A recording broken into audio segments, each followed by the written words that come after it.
Assalamualaikum warahmatullahi wabarakatuh. Perkenalkan, nama saya Dina Ramadanti dengan NPM 224111115 dari kelas MNJ 22B. Di sini saya akan menjelaskan tentang aspek pajak dalam kegiatan bisnis. Pengertian pajak. Pengertian pajak menurut Undang-Undang Nomor 28 Tahun 2007 yang tertuang pada Pasal 1 Ayat 1 yakni adalah kontribusi wajib kepada negara yang terutang oleh orang pribadi atau badan yang bersifat memaksa berdasarkan undang-undang dengan tidak mendapatkan imbalan secara langsung dan digunakan untuk keperluan negara bagi sebesar-besarnya kemakmuran rakyat.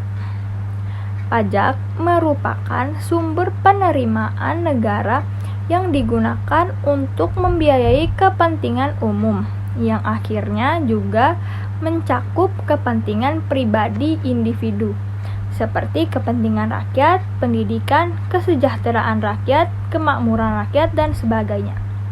Sehingga pajak merupakan salah satu alat untuk mencapai tujuan negara. Ciri-ciri pajak. Yang pertama, pajak wajib dibayarkan. Membayar pungutan wajib atau pajak merupakan wujud dari ketaatan bagi setiap warga demi mendukung pembangunan nasional dan menunjang pembiayaan negara. Yang kedua, bersifat memaksa. Pada dasarnya, pajak merupakan jenis pungutan negara yang bersifat memaksa.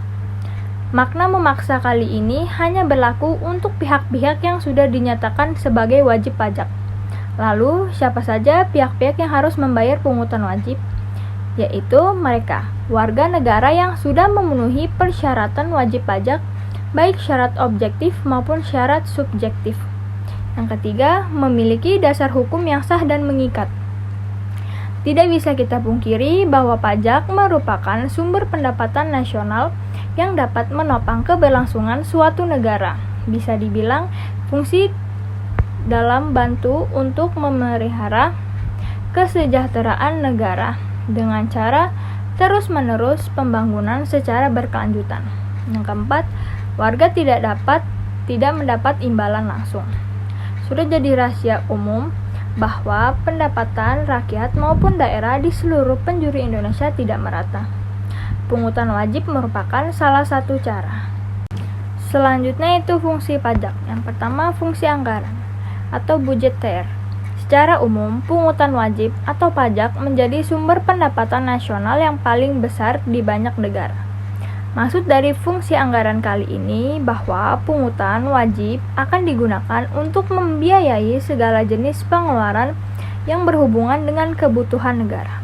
Contoh, kebutuhan negara tersebut antara lain pembiayaan kegiatan rutin, belanja barang negara, belanja pegawai, anggaran pembangunan, pemeliharaan, dan sebagainya. Yang kedua, fungsi mengatur atau reguleren. Peran pajak juga dapat membantu tugas pemerintah dalam mengelola ekonomi negara. Fungsi mengatur pada pungutan ini akan digunakan untuk menciptakan kesejahteraan rakyat dan mengatur kebijakan negara dalam sektor ekonomi dan sosial. Yang ketiga, fungsi pemerataan atau redistribusi. Pendapatan semua pungutan yang warga bayarkan akan dialokasikan untuk pembangunan negara secara merata.